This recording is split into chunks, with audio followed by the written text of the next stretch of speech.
Good evening and welcome to Transition Talks Tuesdays. This section is being brought to you by the awesome folks out at the Sauk Prairie School District. We do have simultaneous Spanish translation that's being provided by Interpreters Cooperative of Madison with underwriting by the Wisconsin Integrated Transition Planning Project.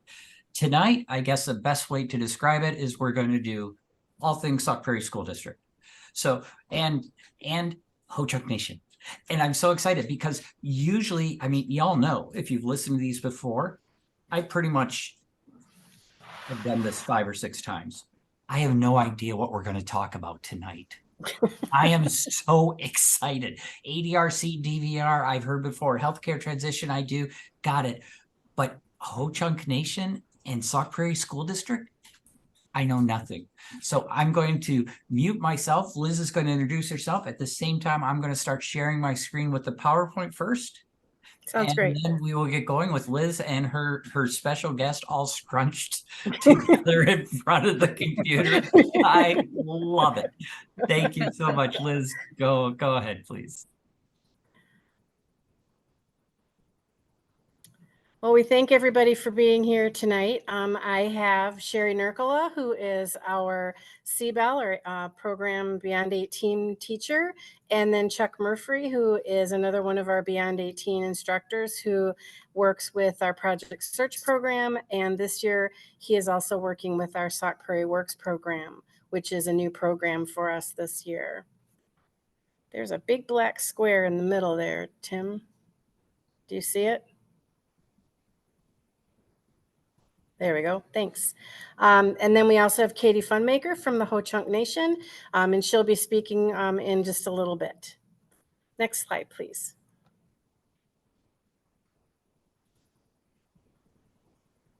So we have 3 different programs that we work with our Beyond 18 programming at Sauk Prairie School District. One is our community-based employment and learning program, Project Search, and then Sauk Prairie Works. So Chuck and Sherrie and I will be talking a little bit about each of these programs.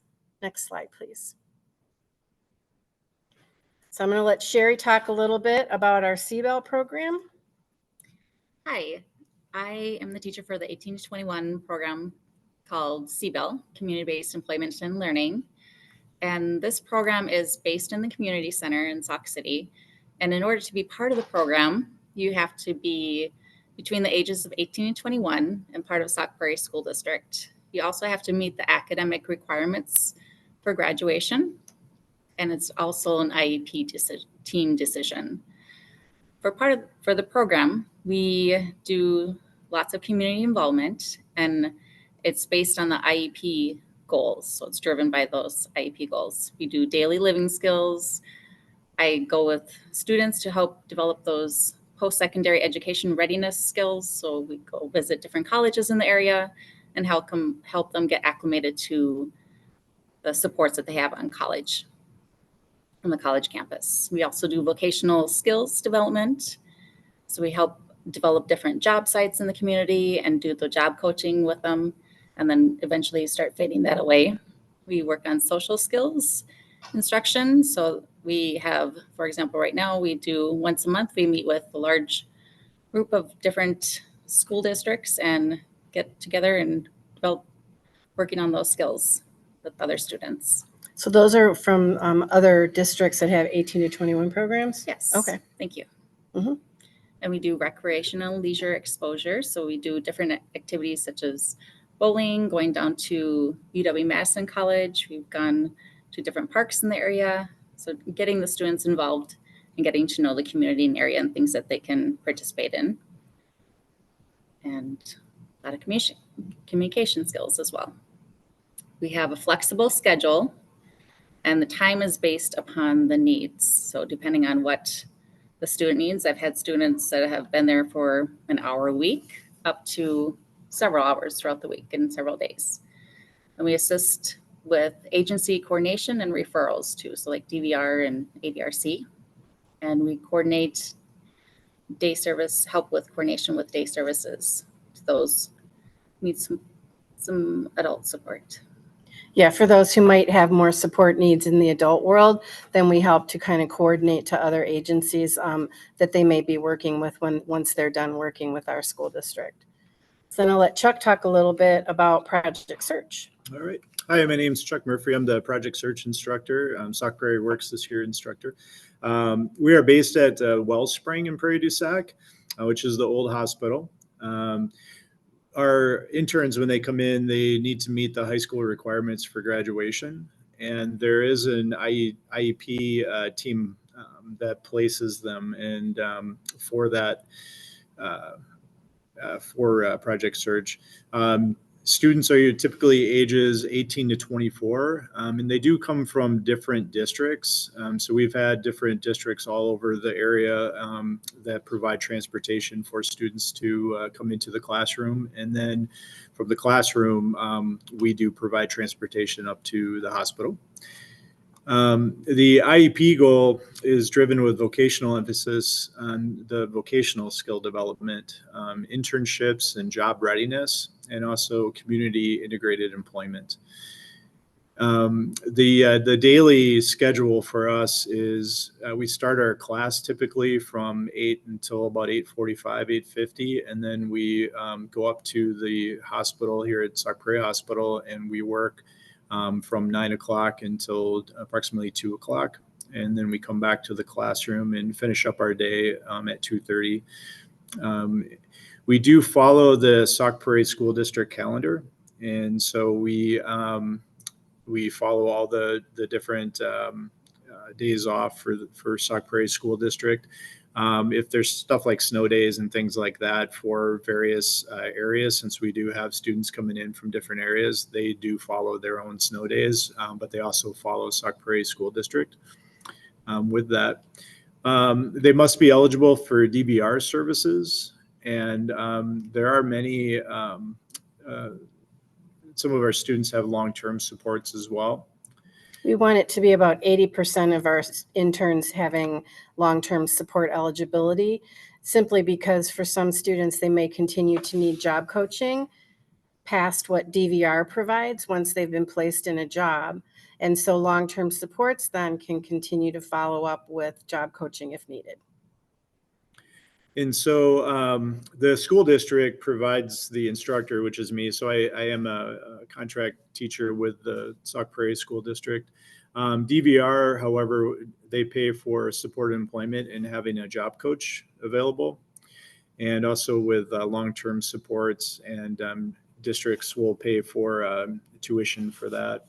We have had in the past, we've had a family who did not have long-term supports, so they paid for the tuition themselves. And so the district worked with them to do like a payment plan throughout the year to pay.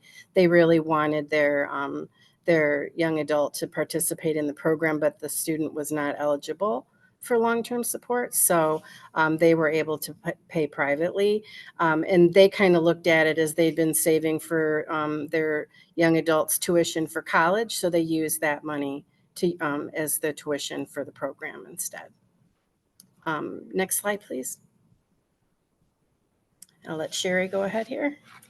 So for CBEL, we do a variety of instructional support and curriculum based on the transition needs and need for specially designed instruction. So for example, if I have a student that is wanting to start working and needs transportation there, we work on developing the skills of understanding the taxi system, as well as work on the driver's education. So we develop those, practicing those skills in driver's education, and then we also connect them with DVR.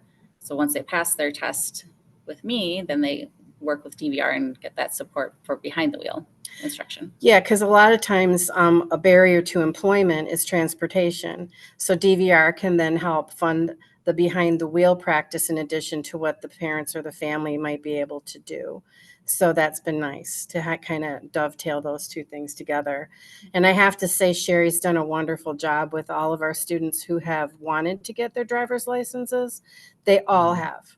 So she's done a really great job of instructing them and getting them ready for those exams. It's been really nice to see. Thank you. They also, students have college-like schedules, so it's not every day that they come to the program. It's just based on what their IEP goals are and their needs are. can be a small group or a large group instruction, and a large group instruction, and grouped based on common needs at times. So if there's a group of students that need daily living skills, we work on that. If there's a small group that wants driver's education, then we work on that with that small group of students. So it's just based on their needs. And it's individually specially designed curriculum and supports when needed. So if they're already receiving occupational and physical therapy or speech services, those providers will also come to the community center, CBEL, and help support them, and then will gradually start fading depending on their need and supports that they need, and then start getting acclimated to some of the supports that they have out in the community for physical therapy and occupational therapy and speech if needed. And we also help with the transportation. So kind of like what I talked about, the district can help out sometimes, and the family or student provides. So if the student learns how to drive with us, then they end up driving themselves to the community center. And it can be they can also access the district lunch program. They do a lot of cooking, so they do. They do. All right. Go ahead.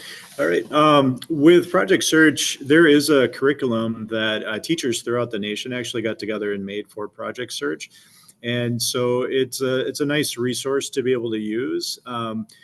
What I like to do is take a look at the curriculum, and also as I get to know the interns that have come with us to fit their needs, and as I get to assess them throughout their internships and up at the hospital, just assess their needs and then adjust the curriculum for what would be valuable for them. The curriculum is anything from employability skills to life skills. We talk a lot about mental health in our curriculum, and just making sure that it's very well rounded. And the daily classroom component, we pretty much are doing that from like 8 to 8:45, and then with the curriculum, and then when we come back at the end of the day after work is over, we do a reflection each day, and we like to go around and talk about how the day went, what they learned in their particular jobs that day, the task, interactions with hospital staff, things like that. We are in coordination with DVR and the Support Employment Agency, and also long-term support partners. We also have a steering committee and a business advisory committee, and that usually is about once a month. Yep, steering committee is about once a month. Business advisory is every couple of months. It just depends. The thing that's nice about the business advisory committee is that it's made up of people in the different communities where the interns are from, and they kind of help open the doors for employment opportunities within the community where the individual would like to be employed. And they work in conjunction with the job developer that is through the Supported Employment Agency to work together to find jobs that are a good fit for each intern. During the steering committees too, I just give updates on how each of the students are doing, and just any updates to case managers that may be there, hospital staff, and such. Some of the students, if they're receiving any kind of OT, PT, or speech and language services from high school, that usually, if it's on their IEP, it's on a consult basis. So I consult with them as needed, or during progress reports and things like that. The students are required to get their COVID vaccines and flu shots, which the hospital will provide. You are able to get it off campus, off site, but it is nice to have the hospital provide that as well. We just got them last week. We did, yep. And then the home district long-term support and or the family or the student provides transportation. We have had students in the past that have their own cars and they're able to drive to the classroom, but they don't drive directly to the hospital. They come to the classroom, and then from there they come with me on the van for transportation. And then the district or the long-term supports are private pay for tuition, which I think Liz mentioned a little earlier too. Next slide, please. So for Project Search students, they're 18 to 24 years old. They're from different districts, and we also get referrals from agencies like DVR, long-term support. We get our referrals from them. We did mention you have to have met your requirements for high school graduation. And I did also mention we like 80% of our students to be eligible for long-term supports. The non-negotiable is they do have to have an open and active case with DVR. And typically for Project Search, the model is that when you're in Project Search, that's your last year of eligibility with your district. However, legally, if there are still needs after Project Search and the district identifies that, then you can go back to your district. However, the thinking is that you have long-term supports in place, you have DVR in place. By the end of Project Search, you have a job. So there probably isn't a need for the district to continue to support you, but that is an ongoing conversation that you would have to have with your home district. You do have to be willing to work in unpaid internships for 9 months. However, a new thing this year with Project Search is that you can receive a stipend from Project Search, which is $50 a week, up to $1,500 for the school year. So that's kind of nice. They have that built in this year. We do want you to be independent in your hygiene and grooming skills. Obviously, we'll work with you on that, but we do want you to be able to be independent on that. It's super important in the hospital setting that you're clean, that you've showered, that you're using deodorant, that your hair is clean, your nails are trimmed, things like that. So your uniforms are clean. We want you to be able to maintain appropriate behavior and social skills, and we always are willing to redirect and help you gain the skills that you need, but just be open to the corrective feedback and suggestions that you get from the workers that you're with. Be able to take direction from supervisors. Direction isn't necessarily criticism, but it's being able to follow what you're being asked to do and recognizing that no one's mad at you. They just want you to do the job. Within the hospital, it's all about patient care, and you have to follow directions so that we don't compromise patient care. We have to have the desire to be competitively employed in the community after Project Search. And then you do have to complete the assessment day. We do that in the spring. You have to fill out the application and turn that in before assessment day as well.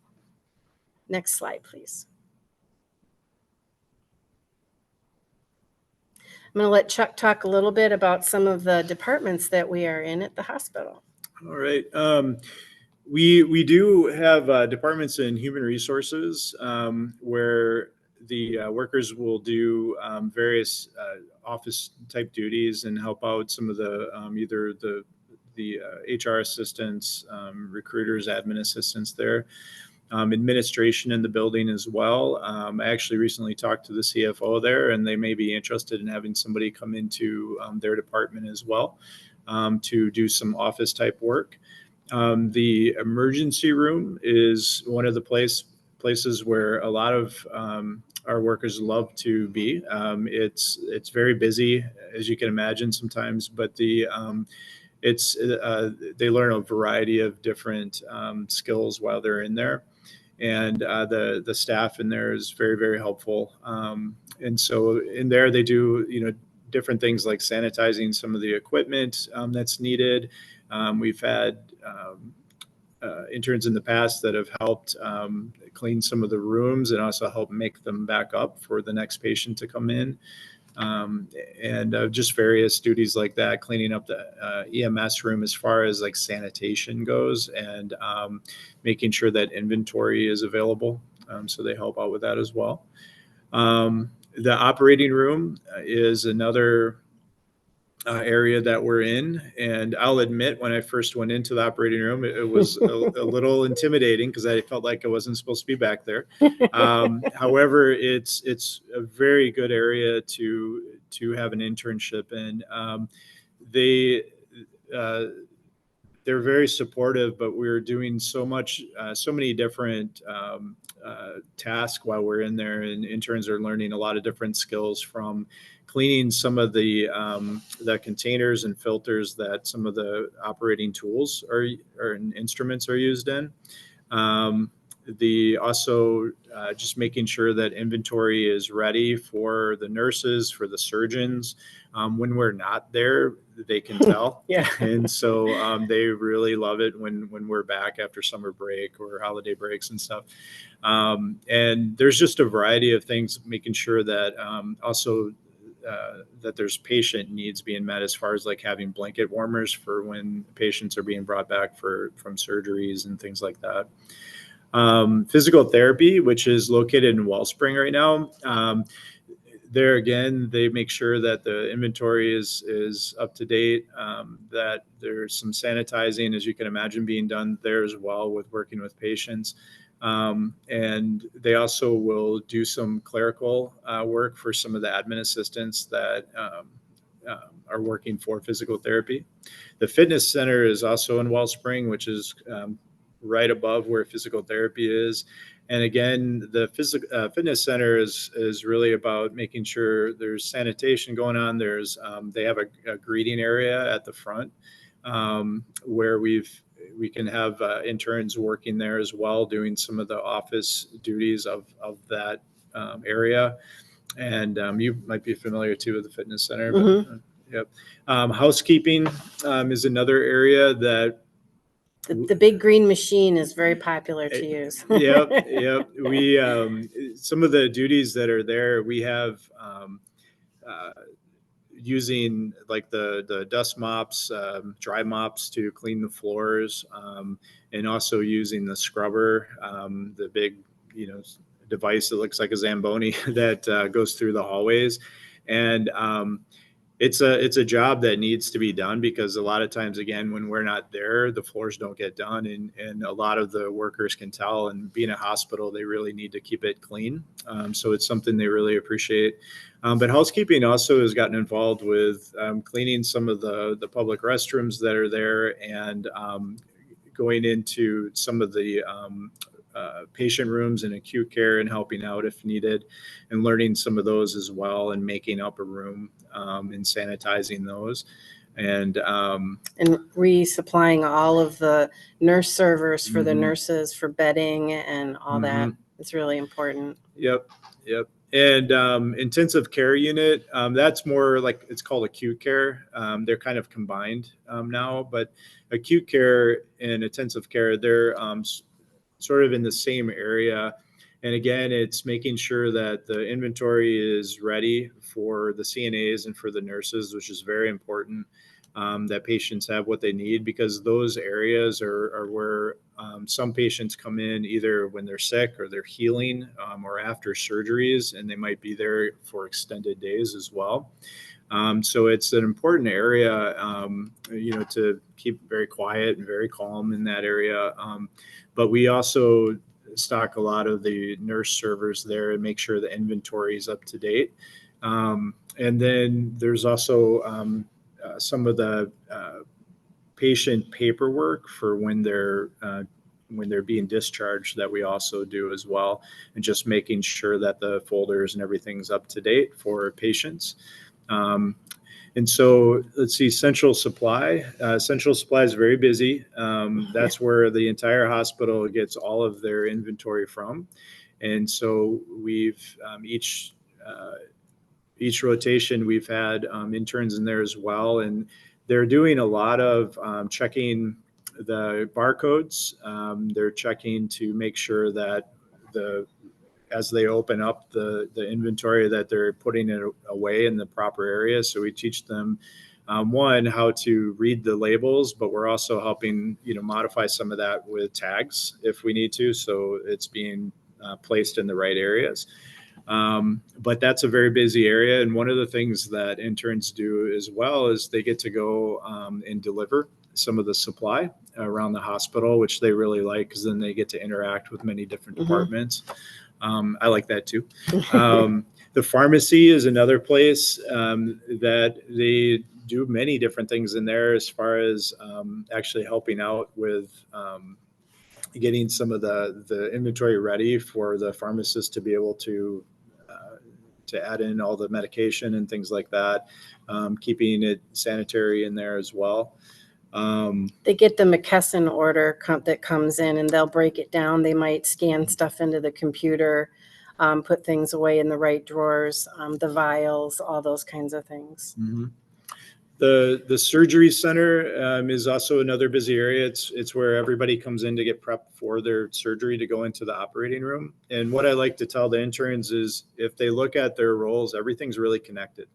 Each of what they're doing is connected to the other intern in some way.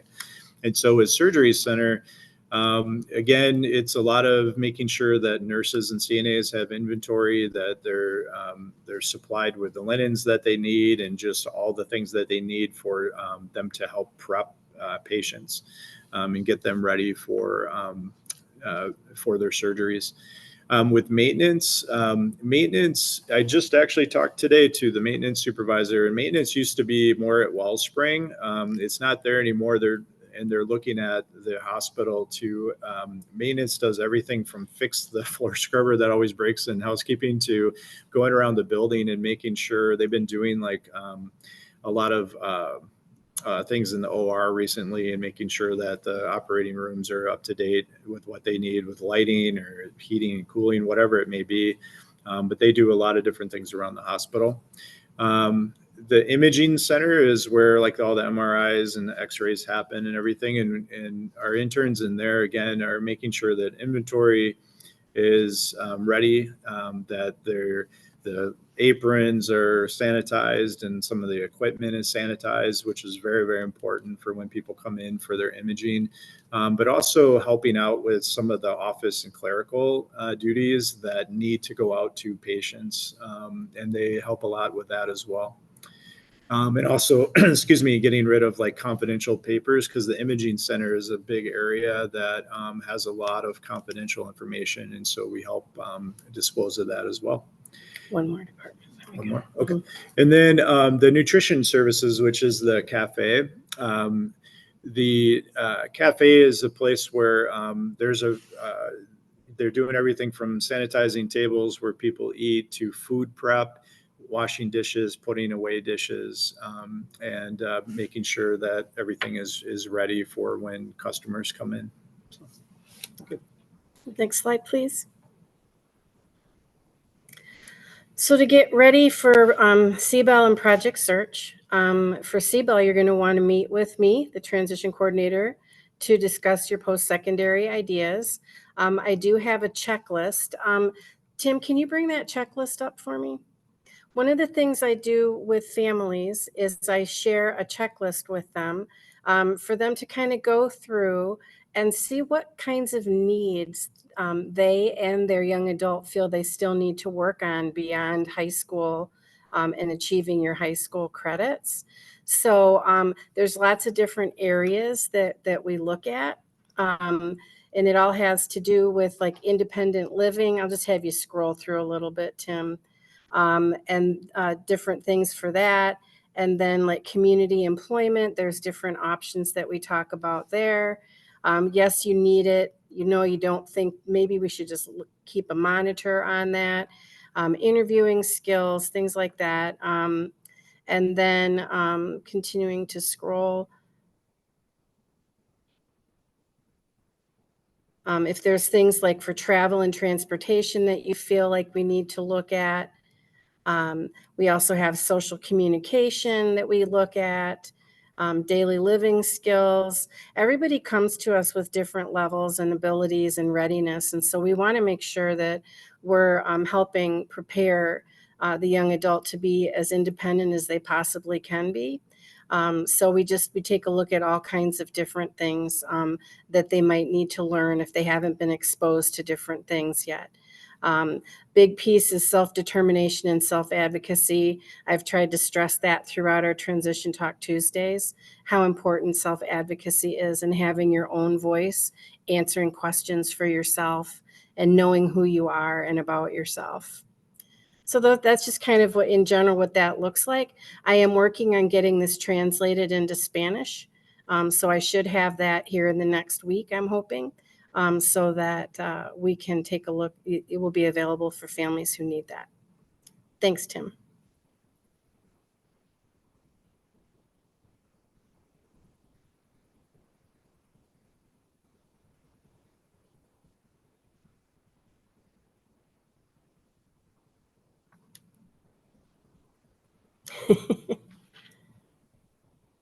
Thank you. We also want the students to come and visit CBEL to meet Sherrie. We're going to try and get students together in the spring to maybe do some activities together at CBEL. We're happy to have a tour for families, for parents to come. You can bring your young adult with you. If you want to do it separate, that's fine too. We want you to have some kind of work experience, chores or volunteering. Super important to have some of those things while you're still in high school, because that is one of the greatest predictors of your success with post-secondary, is that you've had some kind of work experience or chores of some kind while you're in high school. We'll work on agency referrals with you. And then we also have, you can watch our Transition Talk Tuesdays, and I put the link there as well. And then preparing for Project Search, we have an open house every spring. You'll have to fill out an application and return it by the due date. We have an assessment day where we get together with all of the potential interns, and then they try out different job tasks. And some of them are not necessarily what you would be doing in the hospital. We're just trying to see how well you follow directions. If you have good computer skills, what your strengths are, what are some things that we need to work on. We also want you to practice social skills, get some work experience if you can, explore your interests and what you're thinking you might want to do some job shadows, go visit some different businesses, visit college campuses, so you get an idea of what's out there. And then we'll also help you with your DVR referral if you haven't done that. You can also look to your home district for that if you're not from Sauk Prairie. I have helped other people from different districts do their DVR referral. If you need that help, I'm happy to do that, because not every district does have a transition coordinator. So I'm happy to help if you're looking at our Project Search to do that DVR referral. And then we also want you to do your long-term support referral. Usually that's done at 17.5, but you can do it later. It's more helpful because it does take some time. And then you will have to have your COVID vaccine. And then once you're accepted, you will attend an orientation in August, and then you'll bring all the needed paperwork to that meeting. And the hospital will give you a packet of stuff for you to fill out. A lot of it has to do with like a background check, and then we do different paperwork to make sure you have immunizations, things like that. Next slide, please. So here's our upcoming dates for Project Search for next school year. Our open house is March 20th, and it's from 5:15 to 6:15. It will be in person. The place will be determined. Applications are due Monday, April 1st. And if you want, you can email that to me. If you want an application, I'd be happy to send it to you. The assessment day will be Wednesday, April 10th at the Wellspring campus. It's on 1st Street in Prairie du Sac. And then people will be notified by April 17th if they are accepted into the program. And then right now, the tentative date for the mandatory orientation is Wednesday, August 7th. And that will be at the hospital from 9:30 till noon. And then we have a little bit of a family orientation right after that with the families and the interns until about 1 o'clock. So another option that we have this year is called Sauk Prairie Works. It is based in the Sauk Prairie community. You would have to have met your high school requirements for graduation. We can have older Sauk Prairie School District high school students do short-term internships within the hospital. That would be the placement in Sauk Prairie Works is an IEP team decision that's endorsed by the hospital. It's a consortium program with area districts. We are pulling from several different districts this year for it. We do job shadows. We're doing campus tours, business tours. We're doing community outings, and we do a lot of recreation and leisure activities as well to explore so that they get connected to their communities. It's staffed by our school staff here in Sauk Prairie School District, and the home districts pay the tuition. And then transportation is provided by the home district, the parent, or the student. The other big thing we do in Sauk Prairie Works is vocational skill development. We do work on social skill instruction for job success. It is a daily program, Monday through Friday, but it can also be part-time, where Project Search is not part-time. Helpful to be DVR eligible for long-term job placement and job coaching after the program. And if you want to have long-term supports, we will consult with them as well. And working towards employment outcomes within the community and or moving on to training for the job that you want. So if you want to go on to do some training, like maybe you've worked in different places in our community and you're like, oh, I'd really like to do this, but I need to have training, then we'll help you get, hooked up to what you might need for training. Individual instruction is based on your goals. You do have to have the COVID vaccines and flu shots because one of the places we are in is the hospital, and that we will work on job shadows and area businesses as well.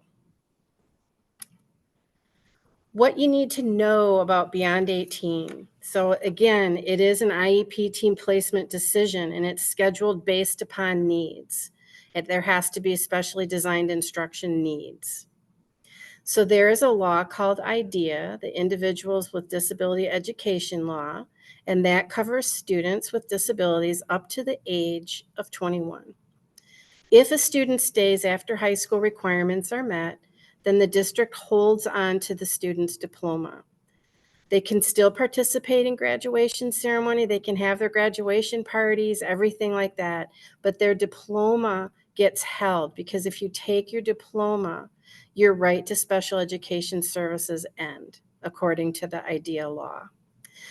For Sauk Prairie School District, they will get a certificate of attendance. Always consider the least restrictive environment and what will assist in transitioning the student into the adult world. If their goals are met and the IEP team determines that there are no more needs, the student can certainly be graduated prior to the age of 21, and then their diploma is awarded. Because we do provide services up to the age of 21, it does not mean that a student has to stay till they're 21. So participation in Beyond 18 services is not mandatory, nor is it required. It's not run like a school program. There's no bells, no assemblies, no homework, no academics. It's work, but it's not the same as being in high school. It's very, very different. It's much more of an adult setting with adult expectations. Next slide, please.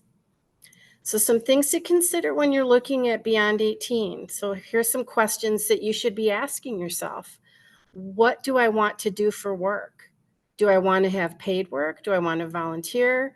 Do I want integrated employment? In other words, do I want to work with other people in an integrated setting with other people or not? Do I want to go on to training or education? So training and education can look very, very different. It can be like on-the-job training.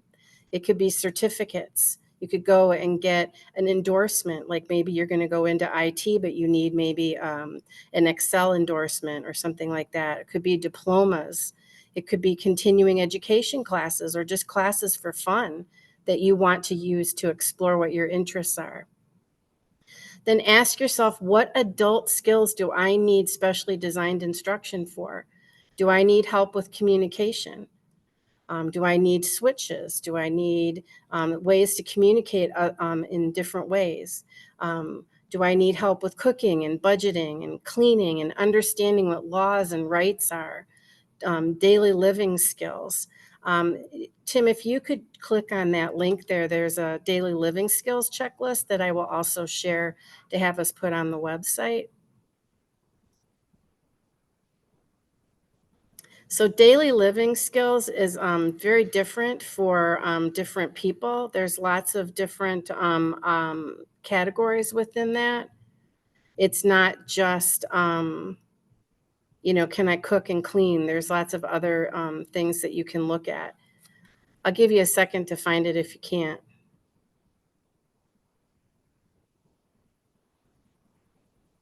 It's okay, I can continue on. What do I need to become as independent as possible?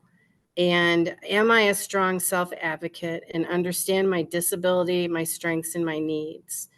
So that's the big thing. Sometimes students don't understand what their disability area is, what their needs are, and they're not really good at talking for themselves. So we really want them to be able to become strong self-advocates. That's the key to your success once you're done with high school and when you're done with us, is if you can stand up for yourself, if you can say what you want. In your IEP meeting, it's just as important for you to disagree as it is for you to agree. We need to hear from you. We need to know what you want, what you feel you need as well. So, do you understand what your disability needs are and what your strengths are? And what agencies or support do I need moving into the adult system? Do I need anything? It's a different world coming from high school and then going into the adult world. So just keep that in mind.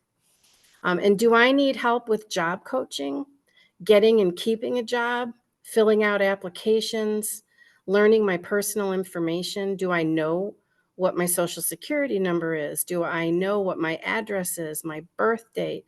Do I know who my doctor is? Do I know how to contact somebody in an emergency? Those are all things that we need to have to be functioning and independent adults. And if you can't speak it, do you have a way to access that information and share it to other people? So those are some things to start considering when you're looking at Beyond 18. Next slide, please. I do want to make a quick note that we are at 7 o'clock, Liz. Okay, thank you. So we should start conversations about these programming options early on, and it should be part of the IEP team discussions throughout your child's time in special education. Please do schedule an appointment with me. Work with your school team to identify continuing and new needs as you're going through school. And be sure to get some kind of work experiences in high school, and during the summer is also a great time to have a job if you don't feel like you have time while you're in school. And believe that everyone can work in some capacity. There are classes and programs at the post-secondary level too for everybody. And ask questions and be an active participant in all these discussions about you and your life. So we do have DVR that we work with. Shane Zertler is out of the Baraboo office. I did put the link here for the application. You do need a social security number or be eligible to work. Applications are in English, Hmong, Spanish, and Vietnamese. So you can submit the documentation with a signed release. I can help with that. You'll do an orientation with the counselor, and then the counselor will review the documents and determine if you're eligible for services. And then if you are, there's an intake meeting, and then they develop what's called an individual plan for employment. Next slide. So we can help with this process by helping you fill out the online application. We can get a signed release to give their IEP records to them. If you do have a medical diagnosis like ADHD or autism or a mental health diagnosis, you will need those medical reports to show the impact that your disability has on employment. If you're currently receiving Social Security, you could be presumed eligible in Category 2 for DVR. And please keep in mind that the process requires your active participation in it, and that you have to respond to emails or phone calls in a timely manner, or they will just close your case and you'll have to start over. And it does take some time, and it is a commitment. So, but I'm there to help support you with that. And so is Sherry, because she does some of those referrals as well. Next slide. So these are just some of the services that DVR can provide. There is a training grant that is really a wonderful opportunity for people to make some money and to get help with their training. I'm going to skip through this and just go on to the next slide, please. And there are career pathway initiatives in construction, healthcare, information technology, and manufacturing that are some of the bigger areas that are in need right now that DVR really strongly supports. So please take a look at these handouts, and DVR can also help you navigate through that if these are some of your areas of interest. Next slide, please.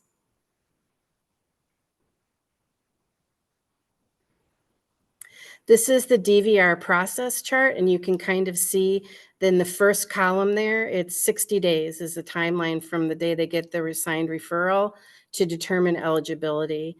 And then they kind of go through the process across the chart here. So it can take 60 days for eligibility.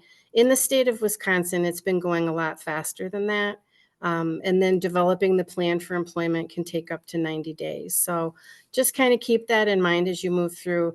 DVR is a wonderful opportunity for people to learn and develop some job skills and get some experience in areas that maybe other people wouldn't have the opportunity to get. So it's definitely a worthwhile process. Next slide, please. So I'd like to have Katie take a few minutes to talk with us a little bit about the financial literacy piece and transition of those from the Ho-Chunk Nation.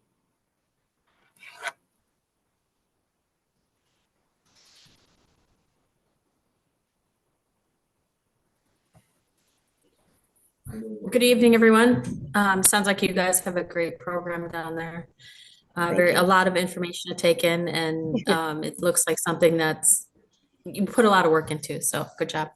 I wasn't really sure what my role was in this tonight. I didn't know if it was going to be a Q&A or if you just want me to talk about my program. I am the project manager for the financial literacy program with the Ho-Chunk Nation. There it is. To get some history, the nation has a per capita ordinance. That means any gaming revenue that comes in is distributed to our members. The younger ones, 18 and under, their money goes into a trust fund. So we saw a need years ago that they would get this money and it was just burning a hole in their pocket. So we thought, we have to do something to help these kids. And financial literacy is becoming something they think is beneficial to everyone. It helps with their math skills. It helps with, becoming more financially secure, because if you grew up poor, like a lot of us did, you weren't really sure how to invest, how to establish your credit, how to do a budget, how to buy a car. So what this program does is go through all those programs listed on the right there in green, and just kind of gives you an outline. It's of how those things work. And I think it has been very beneficial. We're in our 7th year now, and we're adding another course to we're adding another tutorial to the course. And next year we're moving over to a new platform. So we're going to be more ADA compatible to help with, those students with disabilities. It'll be reading, it'll be just a better program for those types of students. So once they pass this course, once they pass all the tutorials on the right, they have to get an 80% or higher for every tutorial, and then they take that final exam. And that can be hard for some students. We do have students with IEPs. I do send those IEPs to our disabilities coordinator. Our disabilities coordinator then tells me how to deal with each individual. How should I send them? Should I send them paper copies? Should I, help them read through those things? So we do look for those, or we do manage those cases on an individual basis. And we don't really have a lot of those, but we do have some. And then once they pass the course, they have to submit their diploma, and then they're eligible to receive their trust fund. So again, I don't know what you exactly wanted from me, or if something more from the education department. I'm happy to answer those questions if anybody has any. I have a question for you, Katie. So if a member of the Ho-Chunk Nation, a young adult, do they have to graduate at 18, or can they stay with their district to continue to work on IEP goals in like a Beyond 18 program? Well, I can only answer for my part of the program. In order to receive their trust fund, they do have to have a high school diploma. Whether it takes them, at 18 or 19 past that, at least they have to have a high school diploma. They no longer accept GEDs or anything like that. Okay. And you can, we have a lot of students that don't complete the course by the time they're 18. Some have waited and some are still waiting for whatever, personal reasons, but you do have to get a high school diploma. If you don't go through the course or you don't graduate from high school, your trust will be released by the age of 25. Okay. So the course has been very beneficial to a lot of our students. Actually, we won an award from the state for the financial literacy, and our course actually can be counted toward a high school credit. It's more robust than the states or schools financial literacy programs, so they can use it as a credit for high school. Oh, that's really neat. I didn't know that. I love that. Yes. No need to take it twice if you're getting something that's more robust. So It is, yep, and it will count toward your requirement for your trust. oh, that's wonderful. Mhm. And we do take the time to work with students. They do contact me. Well, what about this? All right, and I'm happy to answer questions any student has.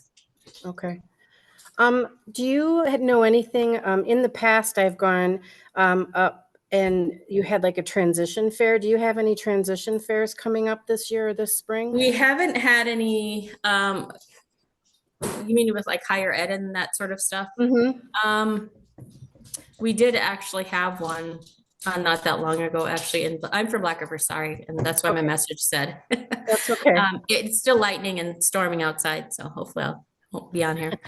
Yeah, we do have them yet. We have our youth services program that brings in a lot of the students when we do have those fairs to meet with colleges, counselors, even our own departments within the Ho-Chunk Nation, they will meet with. Okay. All right. Thank you. I did put a link to the DVR Tribal Liaison Staff Directory statewide on the slide in case anybody needs to find your local DVR liaison. So next slide, please. So some key takeaways from all of our Transition Talk Tuesdays that we've had is that we really want you to work with the transition coordinator to access outside agencies like DVR and the ADRC and other programs that are going to help you transition to adulthood. That experiences in high school like job shadows and college visits and work experiences, volunteering and practicing and developing social and daily living skills will increase your chances of living as independently and fully as possible. That it's never too early to get information to try new things and plan for your future. It's okay to make mistakes and fail. You're going to get back up and you're going to try again, and it's going to build some resilience for you. That self-advocacy is an important skill to develop. It's all about you. Your voice needs to be heard. And that there are many ways to have support as an adult and be informed about your options. And watching some of these Transition Talk Tuesdays, I think, will really help. Take your healthcare seriously and access the supports available to you, and be ready for the changes of moving to the adult services in healthcare. It's a big change. And that you can work while you're on your Social Security benefits if you're receiving them. And please be an active participant in the development of your IEP and your post-secondary transition plans. And please involve me in your IEP meetings. I'm more than willing to be there. Let me know when they are, and I will try and be there. Or I've also been scheduling a lot of time outside of the IEPs to meet with families and students to talk about options and ideas that you have. And that there's always a path forward no matter what. You may think, oh, I can't be a nurse because I can't do this, but there's always a way forward. It might just take you a little bit longer, and that's okay. That's what it's all about, is getting you to where you want to be. So this is kind of one of the quotes I have kind of leaned into over the years, is that the future is not something that we enter, it's something that we create. And creating that future requires us to make choices and decisions that begin with a dream. And it's your dream. We want you to come up with your dream, and we want to help plot the path so that you can get there. Next slide, please. So I want to see if anybody has any questions. I know that it was a lot of information tonight, packed full of things. I really want to thank Tim and our Spanish interpreters from the Interpreters Co-op of Madison, and Sherry and Chuck and Katie for being here this week. It's been wonderful to have such a wonderful collaboration the last 6 or 7 weeks. It's been a lot of fun. So the last slide is, it has the link to where you can find all of our transition talk recordings. They'll be up and available. We will get tonight's up as well, and I will have that daily living skills checklist for Tim to share as well. Sorry, I couldn't get the link to work there, but technology. Do we have any questions from anybody tonight?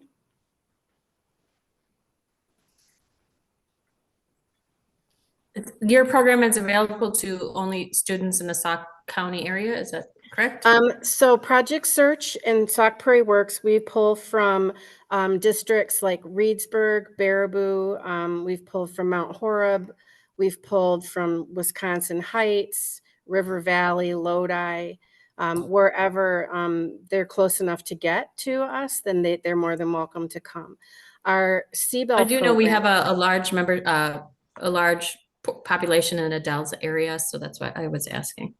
Yep, we have had, we've opened up for participation from the Dells. We have not had anybody come to our Project Search from the Dells because there is a Project Search in the Dells at the Kalahari.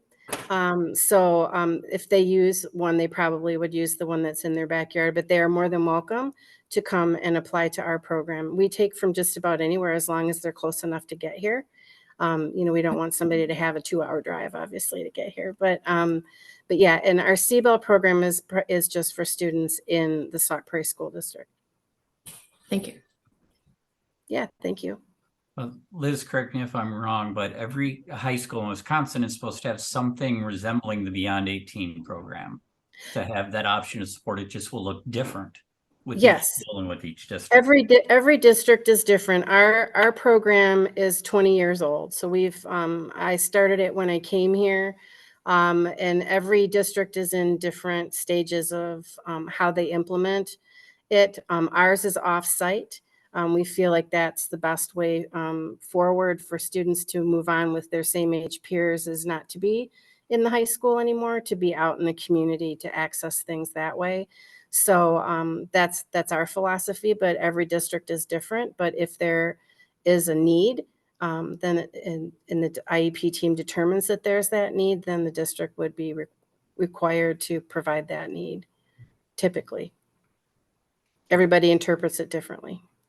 Can I add something? Sure, go ahead. I was going to add something about Project Search and just the success of it. I found out we had 100% placement in jobs from last year. I just talked to a parent, and we had another intern that was waiting to get placement that is now working. Yay. And then I found out yesterday that one of our interns from last year just enrolled in a CNA program, and he's getting ready to go pursue his CNA certificate. It's always possible. Yep. So a lot of success. We have a lot of fun too, but it's a lot of success. And Yeah, our Project Search program is been around for 8 years, and Sauk Prairie Works, this is our first year of Sauk Prairie Works. Any other questions?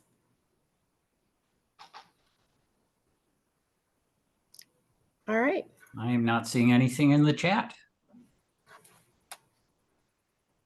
All right. Well, thank you all for being here. Liz, thank you for partnering. Thank you. On Transition Talks Tuesday. Really appreciate it. Katie, that's information that I've never heard before. So thank you very much for teaching me tonight. I appreciate it. And our fine interpreters and everybody for showing up, because without families, we don't have anything to do. So thank you so very much for joining us and being here. Have a good night. Bye-bye. Thank you.